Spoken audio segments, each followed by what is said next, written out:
Hey everyone, welcome to the Dynasty Wire. I am so excited to be here with you. I am Ivan Herrera, and I'm here alongside my good friend, Mr. Spencer Smith, and we have a great episode for you guys today because we are going to try doing part one once again.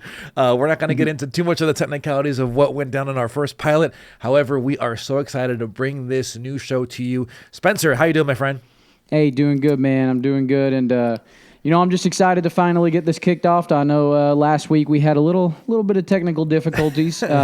We basically just recorded the entire show, and then I completely forgot to hit record before we did it. But hey, we're back now. We're back now, and that's kind of why throughout the week on TikTok at Dynasty Wire, on Instagram at Dynasty Wire, and on Twitter as well. That's kind of why throughout this week we were kind of getting ready and really just trying to get the ball rolling on getting the name out there, getting some content out there so that we could start this podcast this week. Yeah, man, and you know what? It just wasn't Spencer, guys, because Spencer is responsible for all the audio stuff. I'm in charge of the video stuff, so I had to press record on our video chat, so that negated us having any kind of content as far as our conversation goes. But thankfully, we were able to improvise and, just like Spencer said, get some things out. Here, we're gonna get right into it, though. The way that this will work out, typically, Spencer is gonna go over some of the news and notes that he finds worthy for us to talk about. We'll react to some of those things, and in this week's episode we're actually going to preview a little bit of our rankings that we've already started doing. Granted, these are way too early considering that we haven't had free agency yet, we haven't had the NFL draft take place, and we're still waiting for so many moves to take place around the NFL, but I think it'll be a good opportunity for us to go back and forth and see where we may have some differences and where we may see things very similarly as well, but things nonetheless that we believe will help you out with this upcoming fantasy season. So with that, Spencer, the floor is yours. Let's go ahead and kick it off with some news and notes. Hey, yes, so here's some news and notes around the league. So starting us off here, we got some rookie updates here, soon-to-be rookies. LSU QB Jaden Daniels will not be throwing at the NFL Combine, but will throw at LSU's Pro Day, and that is a little similar to the entire Caleb Williams situation, as he also projected number one overall pick. Caleb Williams is not expected to throw at the NFL Scouting Combine. Both of these are per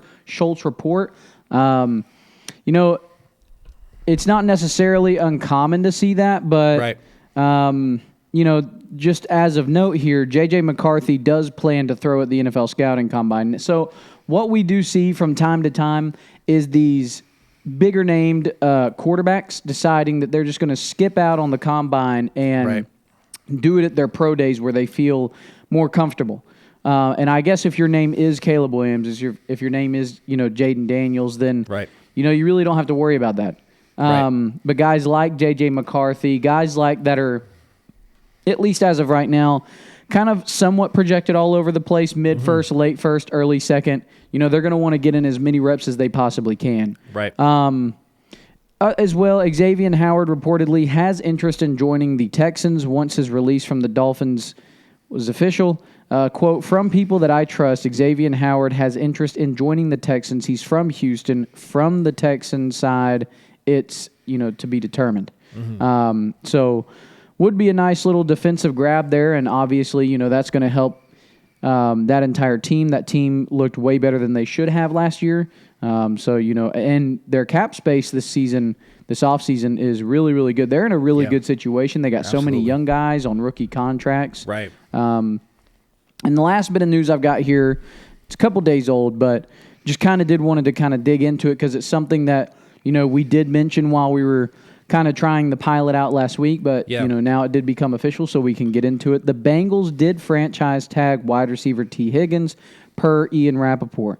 To me, I'll kind of just get my thoughts off out of the way. I think that it's not 100% as, I've heard that it still could be, we could see a situation, might not happen, it might happen, but we still could see a situation with T. Higgins where he decides that he's going to hold out during camp and wait towards it gets closer to the season to either get a big contract or to get traded to a different team. So, as of right now, I don't think this was a decision that necessarily he completely would have agreed with. But I do want to get your take on it, and specifically how you think this might affect, fantasy football this season and Dynasty going forward. I'm glad that you ended it with that question, because the rankings of how we see T. Higgins will be affected on where he goes, right? And a lot of it is because, like, as you said, this franchise tag doesn't necessarily mean he is going to, in fact, be with Cincinnati next season until he signs that tender. So it's not like the player has no option here, or there's no any kind of action that he can take to get himself out of that situation. Right. So, of course, but I think the best place for him is obviously in Cincinnati, considering that you have that good offense with Jamar Chase, and you still have Joe Burrow obviously coming back from that injury. So, I mean, of course, it's cool to see, okay, what would it be like if Higgins were to, say, for example, go to a team like, we'll just say Jacksonville, who has a pretty good quarterback already. Pair him up with Kirk and with Evan Ingram and that offense there with ETN. But I think he stays put, though, to be honest with you. Even though you do get the, you start having your imagination run if you were to have that, spotlight to be that number one receiver somewhere else. Right. Yeah, and I think, here's my take on T. Higgins staying or leaving Cincinnati. Mm-hmm. I think that with a quarterback like Joe Burrow, you really want T. Higgins to stay in Cincinnati.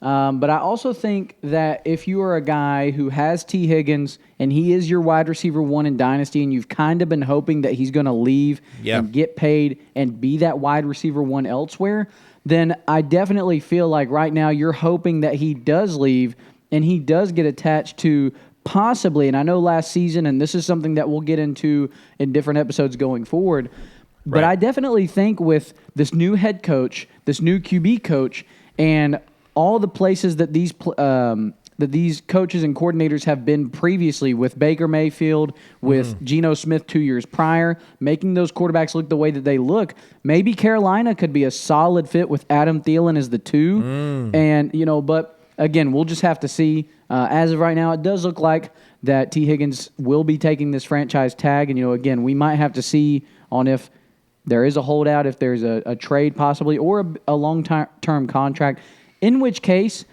he's going to have to take less money up front. That's just what he's going to have to do. But I think for consistency, it's being with Joe Burrow. But for the potential to have bigger boom games, it would be he's the wide receiver one elsewhere. Well, here, let me ask you this. If he were to go to a situation like what you said with Carolina, or just like my scenario with Jacksonville, does he go up in your rankings? Jacksonville would be good too. Right. So say, just imagine he goes somewhere else where he's now the number one. Would he be a top 10 option for you? Top 15, we'll say, just to kind of mess with the rankings a little bit? Definitely not top 10 right off the bat. I think if he went to Jacksonville, it would be better than Carolina. If he went to a Jacksonville, he would be borderline top 15 for me. Because even with him in Cincinnati, he's definitely a top 24 and budging on top 20 option for me in Dynasty going forward. Gotcha. But if he were to be the wide receiver one in Jacksonville, I mean, he's sitting at in between 13 and 15 for me. If he goes to Carolina, the ranking would be like if he is in top 15, he's 15. Like it's somewhere in between 15 and 20. I got you. I do like the Jacksonville spot, though. I didn't even think of that. If Ridley were to, leave, of course. Right, yeah, because I'm looking at the in-game splits with Jamar Chase and with T. Higgins in, and it's really similar. For example, here, he's had 37 games with Jamar Chase, and he averages 12.96 fantasy points in PPR formats, whereas then he averages almost 15 when he is out. So you do see a slight boost, but it just shows you that even with Chase in, he's still talented, still getting looks, still getting production. Wherever he goes, he's going to be fantasy relevant. So, I agree. That isn't much of the debate here with that. Yeah.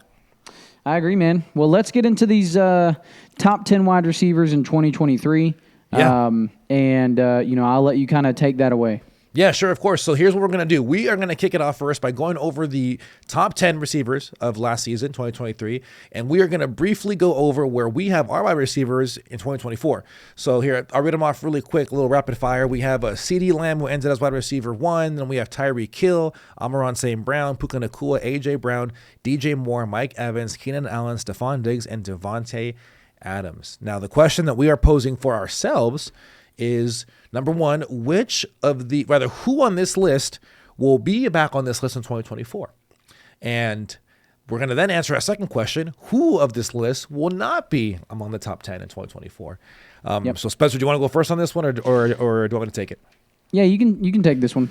Okay, so fantasy managers may think I'm crazy with this one, but I'm going to go with Stephon Diggs. And I know that he had a really rocky ending to his season last year, but from weeks 1 through week 9, he was the wide receiver 3. He had 4 finishes in the top 6, and I get it. From week 10 all the way to the rest of the season, he was a wide receiver 46. And trust me, I had him in many leagues, and it was brutal because he just wasn't putting any production. Spencer, just to show you how bad he was, dude, he had 7 finishes outside of the top 47. He had a few where he was 60th, 50th, just absolute terrible production. And a lot of it is credited to the fact that they made that OC change in the middle of the season. And I don't know what Joe Brady was doing, but he was not leveraging or using Stephon Diggs whatsoever. The only game he was good during that stretch in was versus our beloved Eagles, where he was, I think, like wide receiver 12 or something like that.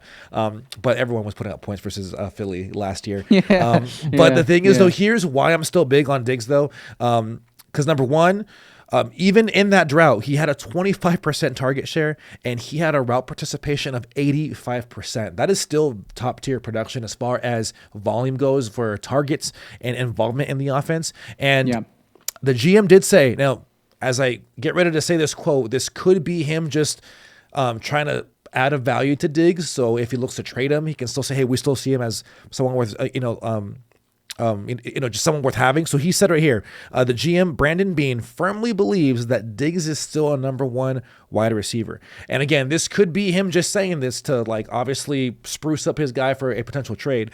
Right. But with all this, though, him still getting involved in the offense as far as looks and targets, him having that production from weeks 1 to week 9, I still think is something that you can't overlook. I do believe that what happened in the end of the season was just a weird scenario with the offensive coordinator. And I just think that he will still be a top 10 option, especially considering that right now I believe that rankers have it wrong, because I was looking at the consensus rankings. Stephon Diggs was going somewhere between wide receiver 18 near 20 range. And I believe that talent just doesn't go away with everything that went down last year. No, I agree. And I think that, with Stephon Diggs, I know that we've seen a lot, and every year this time, it kind of seems that we're hearing the same thing from Stephon Diggs. It's just, we don't know if he's leaving. He doesn't know if he's leaving. We don't know if he's staying. But, yeah, I agree. Ever since he's came to Buffalo, he's been way more consistent. Absolutely. Pre-Buffalo, it was the last 3 years before Buffalo, it was wide receiver 20, wide receiver 10, wide receiver 24. Then, you look at ever since he's came to Buffalo, it's wide receiver 3, wide receiver 7, wide receiver 4, wide receiver 9 finish. Right. And, of course, this year being one of the lower of the 4 years, regardless, I like that take. I think that Stephon Diggs could finish in the top 10. Now, I'm going to go with CeeDee Lamb.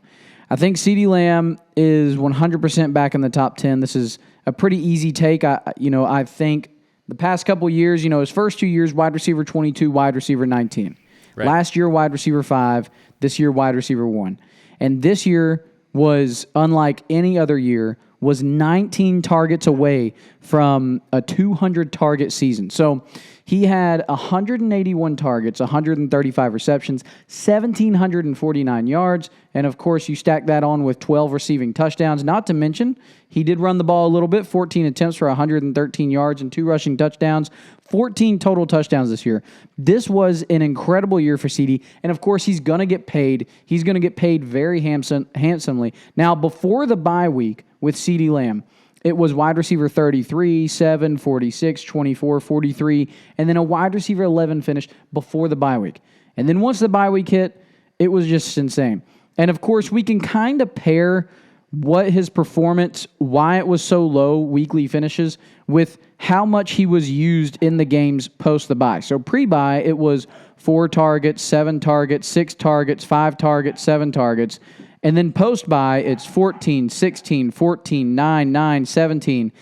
So he's just being absolutely targeted like crazy every single game. And so to me, this is 100%. He's about to get a bag, and he will be a big-time fantasy asset going forward. Absolutely. He's a top 3 receiver in Dynasty, in my opinion, going forward. That's a good take, man. Yeah, it's hard to really argue that, and I don't think anyone will.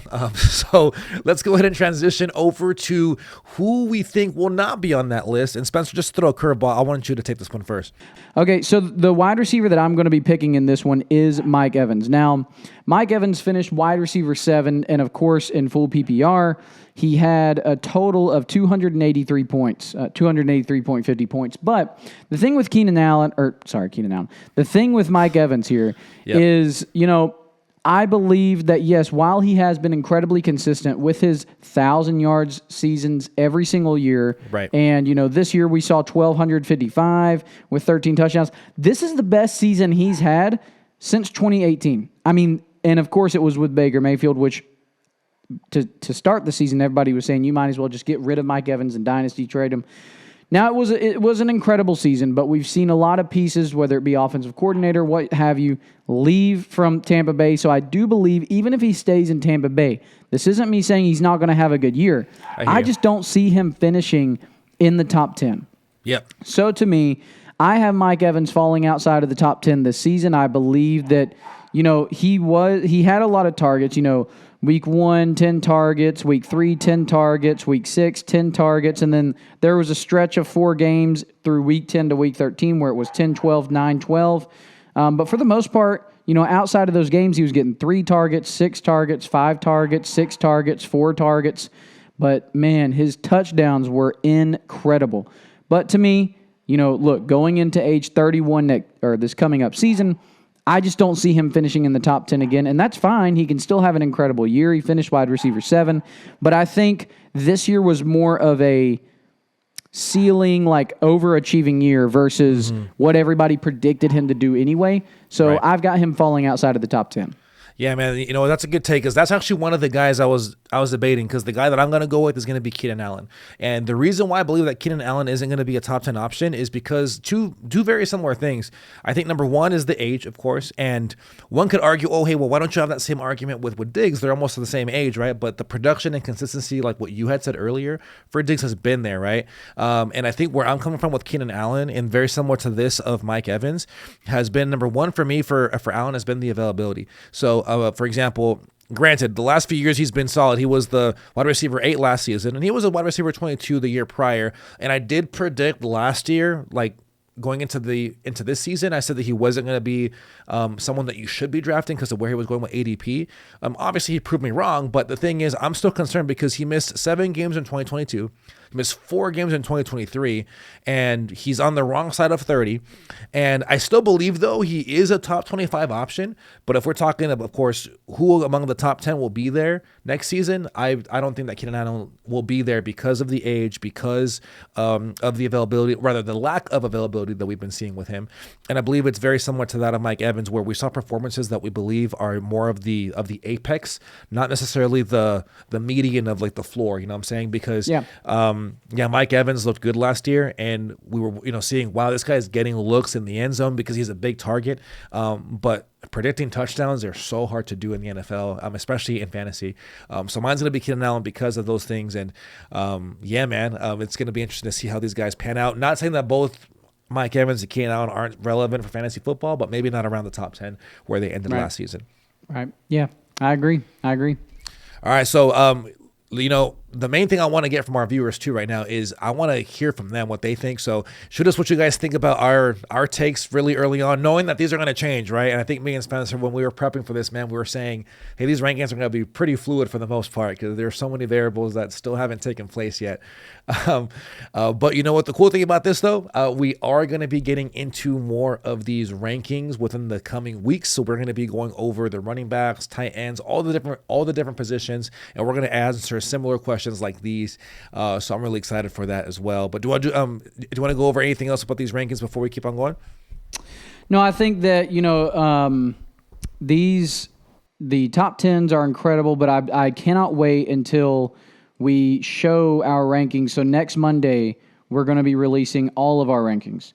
So next Monday, be out on the look for that because we will be releasing all the rankings that me and Ivan have right now for Dynasty going forward. Now, again, these lists are fluid, so you'll have to be, we're going to be changing them And it's going to go with all the news that's coming right now, because right now is the time of trading and free agency. And of course, when the draft happens, I mean, that's definitely going to affect everything. So be on the lookout for that. And as of right now, man, if you guys are doing some startups, we're going to be having our rankings out there. So maybe you can use those for that. And, when you're trading, kind of look at who you want and who you don't want, where we've got them. We're going to have it there for you next week. Yep. And then the cool thing about this, too, is we're going to be doing some mock drafts, too, as well. So it'll be fun to see how we change and how we use rankings to determine our strategy. So yes, that'll be fun. But all right, now here, as we land the plane on this first episode, we are going to go over something very important to both me and Spencer. So when we came together around this podcast idea, we really wanted to center it around community, us obviously coming together about this thing that we're passionate about, which is fantasy football. But I think the underlying thing that we want to also provide for our viewers is value. And both me and Spencer come from a background that has a heavy Christian faith at the foundation. And we want to share at least once a week a verse of the week that we think will help encourage you, something that we are obviously maybe even just meditating on, or something that we ourselves are praying through. So every single week, we're going to have a verse that we'll share with you. And Spencer, I would love for you to share your verse of the week first, my friend. Absolutely, man. Well, this is my favorite verse in the Bible. And so I wanted to start here with Proverbs 18:24. Proverbs is the book of wisdom. So, if you haven't read the Bible much and you're wanting to start getting into reading the Bible, there's so many good places to start. You could start with Matthew in the First Testament. I think the first book... This is actually a good question, man. I can ask you the same thing. The first book I read was John in the New Testament. That's the first book. My father, my dad told me, he was like, read this entire book, and at the end of reading this book, you tell me if you don't feel you don't feel anything, you don't feel any different. We'll have a discussion about that. But when you read this entire book, you just tell me where you feel. Tell me where you're at. And man, yeah, John's one of my favorite books, but Proverbs is one of my favorite books as well, book of wisdom. Nice. What was the first book you ever read? The first book I ever read actually was Proverbs, because was it? Yeah. Yeah. So my parents growing up, they introduced the reading a proverb a day, because there's 31 chapters. Yes. So yeah, we were doing that growing up, and it's funny that you say John was the first book that you read, because John is my favorite book of the Bible. Same. Just because you truly get to understand who Jesus claimed who he was. Right. Rather, he claimed who he said he was. Right. So and it just clears up so much, and especially in college when I took my faith seriously, that was like the bedrock book of the Bible that really got me back aligned and really set me straight. So John is a really great book. Yeah, I love John. All right, so my verse here is Proverbs 18:24. A man of many companions may come to ruin, but there is a friend who sticks closer than a brother. And some different translations, will say that, a man who has many friends must consider himself or considers himself friendly, but there is a man who sticks closer than a brother. And to me, the way that I read this is that, friends come and go, but there is one friend who sticks closer than a brother. And obviously, that is Jesus Christ. That is our Father. And one thing that I remember when I read that, I was in a time of my life the first time I read it, and maybe this is why this has stuck with me so much, but I was in a time in my life where one of my best friends, I didn't have the opportunity to see him for years. Something had happened with families and whatnot, and there was a fallout there that me and him, we had, no business, we had no part of it, but it just resulted in we weren't going to see each other for a long time. I think it was 5 or 6 years until I ever saw him again. And I remember when I read that, it just really made me think of you have friends, and this isn't just friends. I mean, this could be family relationships, but you have people in your life that come and go for whatever reason. But Jesus, he's always there, man. He is always there. In our shortcomings, in our victories. Jesus, he's there, man. And that is just, to me, that's just my favorite verse. And if you ever, if you're one of those people out there who think that there's nobody, Jesus Christ is there. And he is there, and he wants to know you. He wants that relationship. And, even when friends come and go, Jesus is always there. So good, man. That's so good. It's so funny, man. I think you inspire me, man, because I was in the book of Proverbs myself, and I use that to say that my verse of the week is actually in Proverbs as well. It's going to be Proverbs 11:14, and it reads like this: "Where there is no guidance, a people falls, but there is an abundance of counselors there." Well, sorry, when there is an abundance of counselors, there is safety. So actually, I read that again. Where there is no guidance, a people falls, but in an abundance of counselors, there is safety. And for me, the reason why this is important is we tend to think that when we are going through struggles, it's easy to isolate, right? And I believe that the enemy knows how to attack us, especially when we are alone. He knows what our weaknesses are, what our downfalls are, and he uses those insecurities, those things to make you feel like, you know what, me sharing this with someone else is going to be a burden, or me looking for help would be basically all for nothing because there's no way anyone else would understand what I'm going through.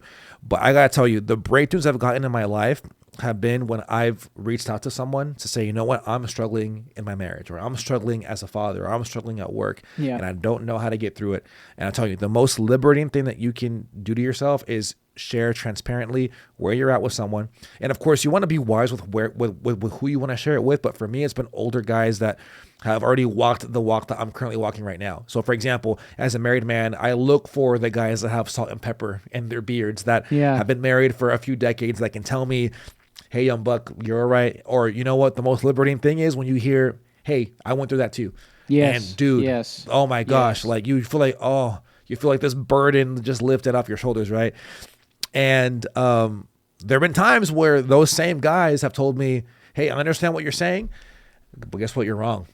And just like, oh shoot, okay. So like when you hear that other voice that isn't your spouse tell you that you're wrong, it just weighs differently, right?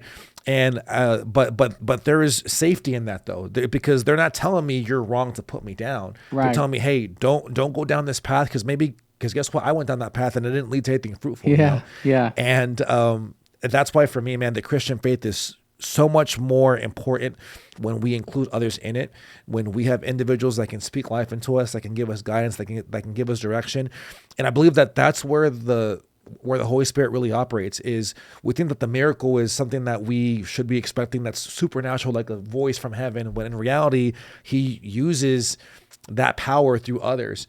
And it's on us to make sure that we're seeking that brother, like you said in Proverbs 18:24. And it's on us to make sure that we're doing our due diligence to be open about our faith, but also be open about where we are, with our shortcomings. Yes. Because I firmly believe that once you are real about your issues, you can then expect real solutions and real healing to come through as well.